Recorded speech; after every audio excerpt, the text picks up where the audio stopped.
Assalamualaikum warahmatullahi wabarakatuh. Alhamdulillahirabbil alamin wassalatu wassalamu ala asyrafil anbiya wal mursalin wa ala alihi wa sahbihi ajmain. Alhamdulillah, bertemu lagi kita pada pagi ini, pagi Jumaat.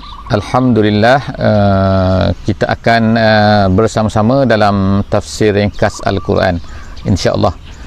Pada pagi ini kita akan bersama-sama pada muka surat 452, insya-Allah 452, dan kita telah pun berada pada muka surat yang terakhir daripada surah Shaffat. Insya-Allah selepas daripada ni, esok hari insya-Allah, kalau tidak ada halangan, insya-Allah jika diizinkan oleh Allah Subhanahu wa taala, kita akan bersama-sama dalam surah Shad pada pagi esok, pagi Sabtu 3 hari bulan September. Insya-Allah pagi ni kita masih lagi pada surah Shaffat, pada muka surat terakhir, muka surat 452, insya-Allah. Apa yang akan kita lihat pada muka surat ini pada hari ini ialah, yang pertamanya, Allah Subhanahu wa taala membantah lagi, menjawab lagi bagaimana apa yang dituduh oleh orang-orang musyrik ni. Dan Allah Ta'ala terus berdebat dengan mereka, memberikan hujah-hujah kepada baginda Nabi sallallahu alaihi wasallam, di samping beberapa tasliyah daripada baginda Nabi, daripada Allah Subhanahu wa taala kepada Nabi sallallahu alaihi wasallam. Tasliyah artinya ialah hiburan, artinya ialah sokongan, jaminan sokongan bahawa Allah Subhanahu wa taala akan memberi kemenangan kepada baginda Nabi sallallahu alaihi wasallam, dan juga kepada orang-orang yang berdepan dengan masalah yang sama apabila mereka ini menyampaikan Islam, bila mereka ini menyampaikan dakwah, menyampaikan kebenaran kepada manusia, dan kemungkinan, bukan kemungkinan lah, tapi maknanya pasti akan ada orang yang menolaknya. Jadi apakah sikap mereka? Apakah sikap orang-orang yang berdakwah? Apakah sikap-sikap orang yang menyampaikan Islam? Apakah sikap-sikap yang perlu diambil oleh mereka ini apabila mereka menghadapi situasi-situasi sebegini? Insya-Allah pada pagi ini kita akan bersama-sama, dan kemudian kita akan menutup bersama-sama, menutup surah ini, surah As-Saffat, insya-Allah pada pagi ini. Okey, kita akan sambung insya-Allah. Sebenarnya apa yang akan kita baca pada pagi ini adalah merupakan sambungan, penceritaannya sambungan daripada apa yang telah kita baca semalam sebelum daripada ini, pada muka surat 451. Jadi kita lihat sikit secara ringkasnya apakah yang sebenarnya yang telah disebut oleh Allah Subhanahu wa taala di dalam muka surat 451, iaitu Allah Subhanahu wa taala telah menyebutkan bahawa orang-orang musyrik ini, mereka ini telah mengatakan bahawa ada dua jenis, bagi mereka ada dua jenis, sedangkan bagi Allah Subhanahu wa taala tidak ada. Malaikat tidak ada jenis, tak ada jenis maksudnya lelaki dan perempuan. Tetapi orang-orang musyrik ini, di hadapan mereka ada lelaki dan perempuan. Jadi apa yang mereka buat ialah mereka mengatakan bahawa malaikat itu adalah pilihan Allah dan dia itu anak perempuan kepada Allah Subhanahu wa taala. Tengok kan, maha suci Allah Subhanahu wa taala daripada mempunyai anak, daripada beranak, dan perlukan kepada semua-semua benda itu. Tetapi orang-orang musyrik ini, itulah di antara yang dikatakan oleh mereka, dan inilah sebenarnya difikir oleh manusia daripada dulu. Apabila mereka ni sesat, mereka akan mengatakan satu benda kepada Allah Subhanahu wa taala, terhadap Allah Subhanahu wa taala, dengan satu benda yang tidak logik, iaitu mempunyai anak, seolah-olah Tuhan ni seperti manusia. Itulah kesesatan mereka. Jadi Allah Subhanahu wa taala telah menjawab tuduhan-tuduhan mereka tu, dan kemudian pada muka surat ini insya-Allah kita akan lihat, insya-Allah pada muka surat 452 ini. A'udzubillahi minasyaitonirrajim. Bismillahirrahmanirrahim. Fakazzabuhu minta maaf. Malakum kaifa tahkumun. Jadi Allah Subhanahu wa taala mulakan muka surat ini, Allah sebutkan di permulaan muka surat ni sebenarnya ialah ketetapan kita, bukan Allah Ta'ala yang meletakkan muka surat ni. Muka surat ni adalah tulisan manusia. Jangan ingat bahawa ini adalah ketetapan Allah Subhanahu wa taala. Jadi apa yang dikatakan oleh Allah Subhanahu wa taala, malakum kaifa tahkumun. Perkataan malakum ni ialah satu benda yang nak menunjukkan kepada takjub.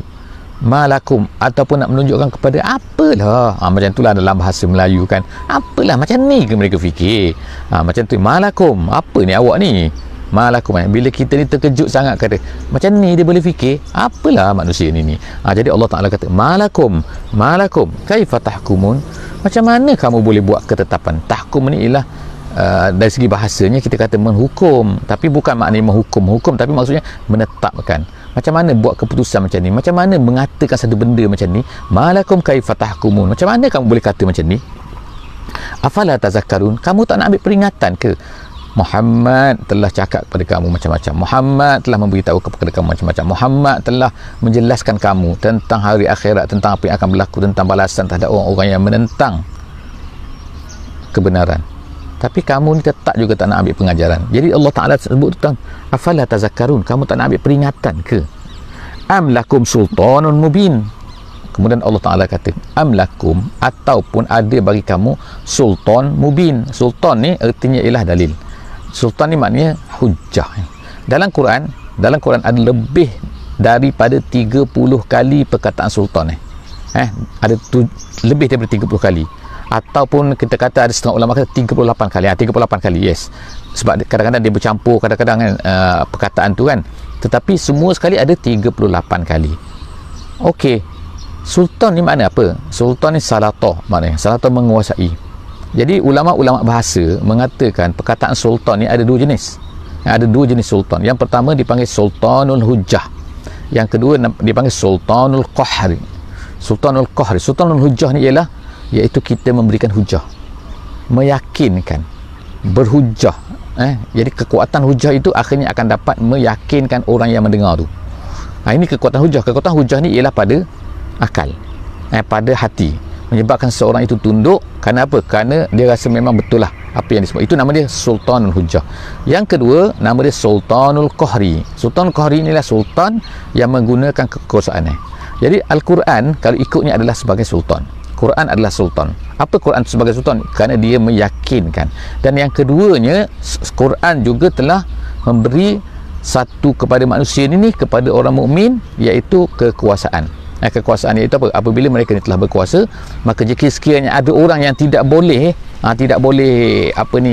yakin, tak boleh terima dengan hujah-hujah tu, maka mereka akan dikenakan, sepatutnya akan dikenakan apa? Akan dikenakan al-qahri. Jadi apa yang kita gunakan perkataan sekarang ni iaitu sultan, memerintah, tu adalah perkataan yang kedua, iaitu menggunakan kekuasaan, menggunakan kuasa jika sekiranya mereka ni tidak boleh terima. Sultan yang pertama tu. Seterusnya ialah fa'tu bi kitabikum in kuntum shadiqin. Allah Ta'ala katakan fa'tu bi kitabikum, bawa datang apa? Kitabikum, kitab kamu. Mana dia kitab kamu? Yang apa ni? In kuntum shadiqin, kalau benar sangat kamu nak katakan bahawa yang tadi tu iaitu apa? Iaitu Allah ni mempunyai anak lah, Allah ni malaikat tu adalah anak perempuan dan sebagainya. Mana dia? Fa'tu bi kitabikum, bawa datang, tunjukkan in kuntum shadiqin. Tapi bila Allah Ta'ala tanya macam ni, tak ada pula. Ada ke mereka? Memang tak ada kan. Mereka ni berangan je, bercakap saja kan, tanpa dalil, tanpa hujah, tanpa sultan. Wa ja'alu bainahu wa bainal jinnati nasaba.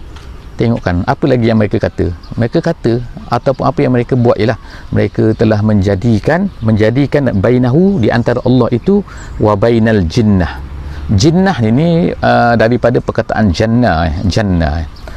Jannah ni artinya ialah satu benda yang menutup satu benda yang lain. Jadi sebab itulah dikatakan jin, sebab itulah dikatakan lahirnya perkataan junun, iaitu gila. Sebab apa? Sebab bila orang tu gila kan, orang tu kena penyakit gila, wa'alaikumsalam kan, kita bukan gila ni bukan satu masalah kan, tapi maknanya jika sekiranya terkena penyakit tu kan, Allah Ta'ala kenakan penyakit tu kepada manusia mungkin. Jadi junun tu ialah orang tu hilang akal, tertutup akal dia, tak boleh berfikir lagi. Itu junun. Jadi sebab itulah perkataan jannah. Saya nak ceritakan tentang perkataan jannah ni kan, jannah alaihi lail, seperti dalam Quran sebutkan. Jannah ni maknanya menutup. Jadi junun iaitu seorang yang tertutup akalnya. Jin tu ialah orang yang tertutup, yang tak boleh dilihat. Maka begitu jugalah malaikat disebut di sini ya, wa bainahu wa bainal jinnati. Di antara Allah dan di antara malaikat. Jinnah di sini maknanya malaikat bukan makna jin. Jadi orang-orang musyrik ni telah menjadikan antara Allah dan juga malaikat itu nasabah, ada hubungan. Nampak tak kan? Ada nasab lah, kita punya ada keturunan kan? Oh, dia ni keturunan ni, dia keturunan ni, nasab ni. Sedangkan jinnah tu iaitu malaikat itu diciptakan oleh Allah, bukannya dia ni anak Allah, kan jauh kan. Jadi walaqad alimatil jinnatu innahum lamuhdharun. Bahkan jin tu tahu, malaikat tu tahu bahawa mereka semua ni akan dikumpulkan, dihisab oleh Allah Subhanahu wa taala. Subhanallahi amma yasifun. Allah Taala kata semua ni adalah benda-benda jahat, benda-benda tuduhan-tuduhan. Maha suci Allah daripada semua apa yang mereka sifat-sifatkan Tuhan, kata-katakan Tuhan, nyatakan macam ni, semua tu adalah bersih. Sebenarnya Allah Taala bersih daripada itu semua. Illa ibadallahil mukhlasin. Disebutkan kat sini kemudiannya ialah hanya orang yang selamat daripada keadaan tu, keadaan yang bagaimana orang kafir tu, ialah orang-orang yang dipilih, iaitu orang-orang mukhlas, orang-orang yang bersih, dibersihkan oleh Allah Subhanahu wa taala daripada syirik, iaitu orang-orang yang beriman. Jadi bila sebut mukhlas ini, majoritinya ahli tafsir mengatakan ialah orang-orang yang beriman, kerana mereka itu telah dibersihkan, dipilih oleh Allah Subhanahu wa taala, dibersihkan daripada kekotoran-kekotoran dosa syirik yang berlaku tu. Kemudian fa innakum wama ta'budun, fa innakum wama ta'budun. Jadi Allah Taala sebut lagi kat sini, fa innakum wama ta'budun ni ialah maka dia katakan, maka kamu semua dan juga apa yang kamu sembah ni, ma antum alaihi bifatinin. Jadi ayat tu bersambung dengan ayat 161 dengan ayat 162 tu. Maksudnya macam ni kan, iaitu Allah Taala berkata, kamu dan juga apa yang kamu sembah tu, tak kiralah berhala kamu ke apa yang kamu sembah tu, kamu dan apa yang kamu sembah, iaitu orang kafir ni, ma antum alaihi bifatinin, kamu dan mereka semua tu kan, maka tidak boleh ke atas Allah itu fatin.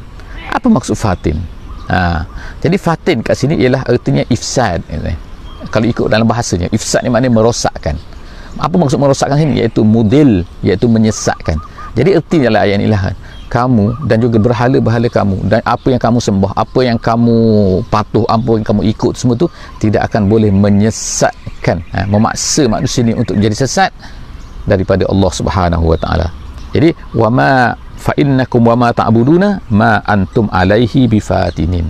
Alaihi Allah bifatinin, tak boleh menyesatkan, merosakkan manusia. Illa man huwa salal lil jahim.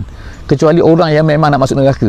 Allah Taala tetap masuk neraka macam mana kan? Jadi maknanya kan, dia tak boleh ada kekuasaan ni. Yang ada kuasa ni sebenarnya ialah Allah Subhanahu wa taala sahaja. Jangan rasa biar dia kuasa. Wa ma minna illa lahu maqamun ma'lum. Jadi ini kata-kata siapa ni pula ni? Kata-kata sekarang ni, kata-kata kadang-kadang confuse kita katakan. Kata-kata ini kata-kata siapa? Tadi tu kata-kata orang kafir, sekarang ni kata-kata malaikat pula. Iaitu pada ayat sekarang ni, iaitu ayat 166 ni, minta maaf, ayat 164 ni ialah kata-kata malaikat. Apa kata malaikat? Wa ma minna illa lahu maqamun ma'lum. Kami ni kan, kami ni dia kata, ma minna illa lahu maqamun ma'lum. Kami ni ada kedudukan yang tertentu. Apa maksud kedudukan tertentu? Ulama tafsir kata setiap daripada malaikat itu ada kerja-kerjanya yang tertentu. Dan kemudian Allah Ta'ala sebut apa? Wa inna lanahnu safun. Dan kami ni pula safun. Safun ni ialah berbaris-baris. Maksud berbaris kalau kita kata soft tu ialah soft dalam masjid, soft tengah sembahyang tu kan. Tapi disebutkan kat sini, maksud di sini ialah softun, iaitu mereka ni bersedia untuk melaksanakan apa yang disuruh oleh Allah Subhanahu wa taala. Jadi mereka ni softun, wa inna lanahnu as-saffun wa inna lanahnul musabbihun. Dan kemudian malaikat ni pula lah dia ni musabbih. Jadi ada dua kan, satu musabbih, satu musabbah. Dua baris tu, baris atas dan baris bawah ni kan, dia akan memberi makna yang berbeza. Kalau musabbih maknanya orang yang bertasbih, musabbah ialah orang yang ditasbih.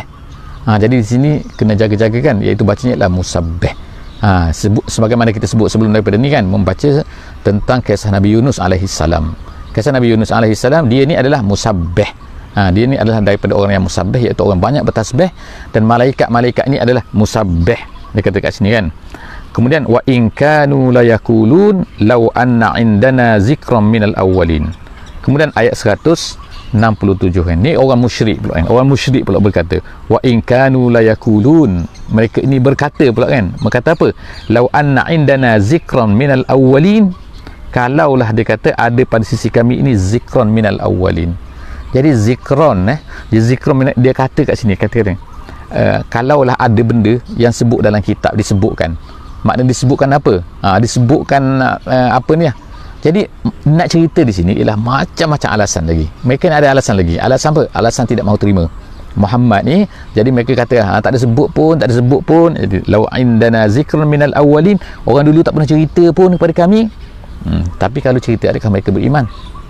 Tak juga. Sebagaimana yang disebut, yang berlaku kepada orang-orang Yahudi kan. tak juga kan. Jadi maknanya orang yang tak nak beriman tu tak beriman lah juga ni. Orang nak menolak ni akan carilah juga idea dia, akan carilah alasan dia kan untuk menolak kebenaran. Jadi Allah Ta'ala kata sini, walakunna ibadallahi al-mukhlasin, nescaya kami akan menjadi hamba Allah yang beriman, mukhlas tak kan. Fakafaru bih, tapi mereka ni kafir. Fasawfa ya'lamun, mereka akan tahulah nanti apa yang akan terkena kepada mereka. Walaqad sabaqat kalimatuna li'ibadinal mursalin. Jadi sekarang kita masuk pula kepada ayat, iaitu ayat yang memberi tasliyah kepada Nabi kita sallallahu alaihi wasallam. Nabi penat menghadapi orang-orang kafir ni. Nabi penat menyampaikan dakwah. Berapa lama dah? Sangat-sangat lama Kalau kita kata di Mekah tu ialah 13 tahun ataupun 10 tahun sebelum Nabi sallallahu alaihi wasallam ini pergi ke Taif. So 10 tahun, 13 tahun, masa yang sangat lama. Bukan sekejap semua kan. Kita semua kan tahu kan. Jadi apa yang diberikan oleh Allah Subhanahu Wa Taala kat sini. Jadi Allah Taala terus meneruskan menurunkan ayat Quran kepada baginda Nabi sallallahu alaihi wasallam, memberi hiburan dengan macam-macam cara, dengan cerita dan sebagainya, untuk mengatakan bahawa wahai Muhammad wahai Muhammad, dia kata tak kisah apa yang berlaku, apa yang kamu hadapi ni tak apa.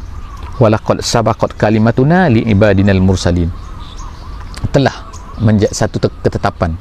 Sabaqat kalimatuna maknanya telah mendahului kalimah kami, artinya telah menjadi satu ketetapan, iaitu apa? Li'ibadinal mursalin, kepada hamba-hambaku yang diutuskan. Maknanya bukan kau seorang yang diutuskan wahai Muhammad, tapi sebelum daripada ni dah ramai orang diutuskan, iaitu rasul-rasul. Innahum lahumul mansurun. Itu dia yang Allah Ta'ala nak beritahu kepada Nabi, iaitu telah menjadi sabaqat kalimatuna, satu benda yang telah tetap di dalam ketetapan Allah Subhanahu Wa Taala, iaitu apa? Bahawa orang-orang yang diutuskan ni lahumul mansurun. Innahum, orang-orang yang diutuskan ni of course lah rasul-rasul, tetapi kita sekarang ni, kalau kita ni meneruskan kerja Nabi, maka kita ni adalah sebagai seolah-olah orang yang membawa kebenaran itu kepada manusia. Walaupun kita ni bukan rasul, tetapi kita ni membuat kerja yang telah dilakukan oleh rasul-rasul, iaitu untuk menyampaikan Islam. Kalau kita tidak berdakwah, kalau kita tidak menyampaikan Islam, artinya kita ini tidak melaksanakan kerja yang dilakukan oleh para rasul. Walaupun kita ni bukan rasul, tapi kita tidak melaksanakan, sedangkan rasul-rasul telah tamat dengan Nabi Muhammad sallallahu alaihi wasallam. Jadi siapa lagi yang akan menyampaikan Islam kepada manusia? Akan lahir, dan kemudian yang elok jadi sesat, yang macam-macam kan. Siapa yang akan buat kerja ni? Kita lah kan. Jadi oleh kerana itu, maka kita ni akan termasuk dalam jaminan Allah Subhanahu Wa Taala. Kita yakin, iaitu apa kat sini? Iaitu innahum lahumul mansurun, kita akan ditolong. Jangan bimbang. Wa inna jundana lahumul ghalibun, dan kemudian tentera-tentera aku, Allah Ta'ala katakan tentera-tentera kami, jundana. Siapa tentera Allah? Takkanlah orang kafir tentera Allah. Takkan orang menyampaikan kesesatan itu tentera Allah. Orang yang menyampaikan kebenaran itulah tentera Allah. Orang yang pendakwah itulah tentera Allah. Nabi-nabi adalah orang-orang yang terdahulu yang telah memulakan perjalanan, dan kemudian orang yang datang selepas baginda Nabi sallallahu alaihi wasallam sehingga hari kiamat. Sebab tu ada hadis kata, la tazalu ta'ifatum min ummati zahirin 'alal haqqi la yadurruhum man khazalahum hatta ya'ti amrullah. Akan tetap ada satu golongan yang akan meneruskan kerja ini, menzahirkan kebenaran. Tak akan dapat sesiapa pun yang akan dapat mengalahkan mereka ini sehinggalah datangnya hari kiamat. Jadi dalam hadis yang sahih ni, Allah Ta'ala dah beri Nabi SAW telah menceritakan satu benda yang akan berlaku sampai hari kiamat. Akan berlaku, iaitu apa? Akan ada golongan yang akan meneruskan kerja baginda Nabi SAW. Moga-moga kita ni akan menjadi sebahagian daripada golongan tersebut, dan Allah Ta'ala janji mereka ini mansurun, mereka akan ditolong, dan kita akan menjadi tentera Allah Subhanahu Wa Taala, insya-Allah. Insya-Allah tentera Allah ni artinya apa? Iaitu orang membawa kebenaran lah kan, bukan mengangkat pedang, bukan, tak semestinya kan, tetapi orang yang mempertahankan kebenaran, orang yang nak bawa kebenaran kepada orang ramai, kepada masyarakat, kepada dunia. Itulah dia ghalib. Dia itulah ghalibun, yang akan menang. Fatawalla anhum hatta hin. Jadi kemudian Allah Taala kata, oleh kerana itu kan, kamu ni akan ditolong, jangan bimbang kan. Oleh kerana itu fatawalla anhum. Tawalla ni artinya berpaling, tapi berpaling kat sini bukannya lari. lari daripada manusia tu tidak, tetapi maksudnya ialah jangan hiraukan, jangan ambil hati, jangan ambil kira. Janganlah disebabkan mereka ni menentang Islam, menentang dakwah, menentang kebenaran, maka kita pun meninggalkan, berhenti daripada kerja. Jangan berhenti daripada kerja tu. Fatawalla anhum hatta hin, tapi berhenti, berpaling tu bukan maknanya stop sekejap tu bukan maknanya selama-lamanya, tak, hatta hin, sehingga satu ketika saja. Nanti bila kita keadaan dah tu, kita buat balik kan, kita akan meneruskan kerja kepada mereka semula kan. Jangan ambil hati pada mereka. Wa absirhum fasawfa yubsirun, kamu akan nampak, dia kata, Allah Ta'ala kata, kamu nampak, tengoklah kata, dan mereka juga akan tengok nanti. Tengok apa? Bala Allah Ta'ala, kemenangan yang akan diberikan oleh Allah Subhanahu Wa Ta'ala kepada orang-orang yang beriman, kepada orang-orang yang menyeru kepada kebenaran ni. Afa bi'adzabina yasta'jilun, Allah Ta'ala katakan, adakah dengan azab kami ni mereka ni nak cepat? Macam tak sabar mana azab mereka tanya kan Nabi SAW. Jadi Allah Ta'ala sebutkan kat sini kan, afa bi'adzabina yasta'jilun, mereka ni nak dengan azab kami tu, mereka nak cepat azab kami. Mana tu yasta'jilun fa iza nazala bisahatihim fasa'a sabahul munzarin. Jadi Allah Ta'ala kata sini, dia kata fa iza nazala bisahatihim, apabila turun, nazala turun, bisahatihim, sahah tu ialah, kalau ikutnya ialah lapangan, kawasan lapang, kita panggil sahah dalam bahasa Arab. Tapi orang Arab menggunakan perkataan sahah ni sebagaimana kata Syekh Sya'rawi dalam kitabnya. Dia kata sahah ini bila digunakan perkataan sahah adalah untuk menunjukkan kepada al-qaum, iaitu orang tu sendiri, bukannya padang mereka, bukan kawasan lapang macam ni, kawasan lapang kan, kawasan lapang depan masjid kata kan, bukan macam ni. Tapi sahah tu ialah maknanya kaum itu sendiri. Jadi Allah Ta'ala sebut kat sini apabila azab tu turun kepada mereka, kepada kaum itu, maka fasa asbahul munzarin, maka pada ketika itu sebenarnya itulah yang paling buruk. Pagi yang paling buruk, maknanya siang hari yang paling buruk, hari yang paling buruk untuk mereka kan. Kalau kita sekarang ni, munzar itu ialah orang-orang yang diberi peringatan. Munzar, bukan munzir, munzar Kalau munzir itu ya pemberi peringatan, kalau munzar itu orang yang diberi peringatan, itu maksudnya ialah kaum tu ialah munzar. Wa tawalla anhum hatta hin, Allah Ta'ala sebut lagi kan, tawalla anhum. Tak apa kan, jangan ambil kisah sangat, jangan berhenti, tapi bukan ambil kisah teman, jangan berhenti daripada meneruskan kerja sehingga sampai satu masa sabar. Wa absir fasawfa yubsirun, tengok kan, Allah Ta'ala ulang lagi, nampak tak perkataan benda yang sama kan, absir, iaitu kamu akan tengok, tak apa, tengok nanti, dan mereka juga akan tengok nanti. Iaitu telah berlakulah di Badar sebagai contoh kan, di zaman Nabi SAW, di mana semua orang tu mati di Badar kan. Majoriti, bukan semua orang, majoriti daripada kepala-kepala yang penentang Nabi SAW semasa di Mekah tu mati semua semasa di Badar, iaitu 70 orang 70 orang yang mati di Badar, tentera musyrikin. Subhana rabbika rabbil izzati amma yasifun. Allah Ta'ala tutup insya-Allah kan, dan surah Saffat ini kita akan tengok Allah Ta'ala kata, maha suci Allah, kerana mereka ni banyak menuduh Allah, mengatakan terhadap Allah satu benda yang tidak betul. Subhana rabbika, maha suci Tuhan engkau, rabbil izzati ni ialah sahibul izzah. Kata-kata ulama tafsir seperti Jalalain, dia kata sahibul izzah, iaitu yang mempunyai izzah. Maha suci Tuhan engkau yang mempunyai izzah, kemuliaan, amma yasifun, daripada apa yang mereka sifatkan. Wassalamun ala mursalin, dan keselamatan, kesejahteraan. Jangan bimbang, kamu adalah nabi-nabi, kamu akan diselamatkan oleh Allah Subhanahu Wa Ta'ala. Walaupun kamu nampak macam nak kena bunuh seperti Nabi Isa AS, tapi Allah Ta'ala selamatkan dia, Allah Ta'ala angkat dia ke langit. Jadi wassalamun alal mursalin, keselamatan, kesejahteraan untuk para mursal. Walhamdulillahi rabbil alamin, dan segala puji bagi Allah, Tuhan sekalian alam. Setakat itu saja, habis surah Saffat. InsyaAllah moga-moga kita yang hadir pada pagi ini, untuk tafsir setiap hari satu muka surat one day one page, one day one page. Okey, kita kata odop ke kan, sebutlah kan tapi alhamdulillah kita menamatkan surah Saffat pagi ini. Jumpa lagi esok insya-Allah.